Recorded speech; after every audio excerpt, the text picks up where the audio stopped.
రాష్ట్రంలోకి రుతుపవనాలట. జోగులాంబ గద్వాల జిల్లాలోకి ఎంట్రీ ఇచ్చినాయట. 2-3 రోజుల్లో రాష్ట్రమంతా విస్తరించే అవకాశం ఉంది. తగ్గుతున్న ఉష్ణోగ్రతలు, పలు జిల్లాల్లో వర్షం పడ్డది. వారం రోజులు భారీ వర్షాలు, ఐఎండీ ఎల్లో అలర్ట్ అట. సో వారం రోజులు భారీ వర్షాలు పడే అవకాశం ఉందట. 2-3 రోజుల్లో ఈ నైరుతి ఋతుపవనాలు రాష్ట్రమంతా విస్తరించే అవకాశం ఉందట. జోగులాంబ గద్వాల జిల్లాలోకి ఎంట్రీ ఇచ్చినాయట. ఎప్పుడెప్పుడా ఎదురు చూస్తున్న నైరుతి ఋతుపవనాలు రాష్ట్రంలోకి ప్రవేశించాయి.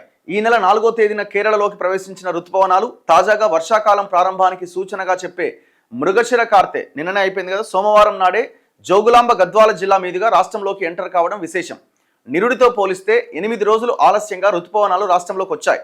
మరో 2-3 రోజుల్లో రాష్ట్రం అంతా విస్తరించేందుకు పరిస్థితులు అనుకూలంగా ఉన్నాయని వాతావరణ శాఖ వెల్లడించింది. సో ఈ ఎల్నినో ఎఫెక్ట్ ఇదంతా ఒకవేళ కనుక మధ్యలో రాకపోతే, ఆ సిచ్యువేషన్ లేకపోతే ఏ ఇబ్బంది ఉండదు. కానీ ఈ ఎల్నినో ఎఫెక్ట్ ఉండే అవకాశం ఉంది అని ప్రపంచంలో ఉన్న అన్ని వాతావరణ శాఖలు చెప్తున్నాయి. ఇటు పొరుగు రాష్ట్రం ఏపీలోని రాయలసీమ ప్రాంతం మొత్తానికి ఋతుపవనాలు వ్యాపించినట్ట, టోటల్ రాయలసీమ. అయితే రాష్ట్రంలో వారం రోజుల పాటు భారీ వర్షాలు కురిసే అవకాశం ఉందని ఐఎండీ పేర్కొన్నది. రాష్ట్రానికి ఎల్లో అలర్ట్ జారీ చేసింది. గంటకు 40 నుంచి 50 కిలోమీటర్ల వేగంతో ఈదురుగాలులు వీస్తాయని తెలిపింది.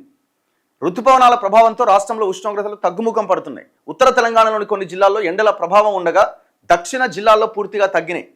అత్యధికంగా కొమరంభీం ఆసిఫాబాద్ జిల్లాలోని వంకులంలో 42.8 డిగ్రీల ఉష్ణోగ్రత నమోదైంది. మంచిర్యాల జిల్లా తాండూరులో 42.7, పెద్దపల్లి జిల్లా మల్యాలపల్లిలో 42.5, జగిత్యాల జిల్లా గుల్లకోటలో 42.2, భద్రాద్రి కొత్తగూడెం జిల్లా గరిమెళ్లపాడులో 42 డిగ్రీల మేర ఉష్ణోగ్రతలు నమోదయ్యాయి. మరో 7 జిల్లాల్లో 41 డిగ్రీలు, 6 జిల్లాల్లో 40 డిగ్రీల మేర రికార్డైనాయి.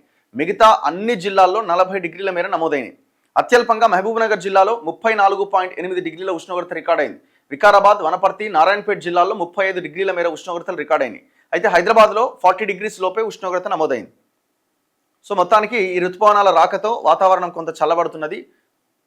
రాబోయే వారం రోజులు వర్షాలు బాగా పడే అవకాశం ఉందట. సో ఇక రైతులు నాట్లకి సిద్ధమవుతున్న క్రమం ఇది.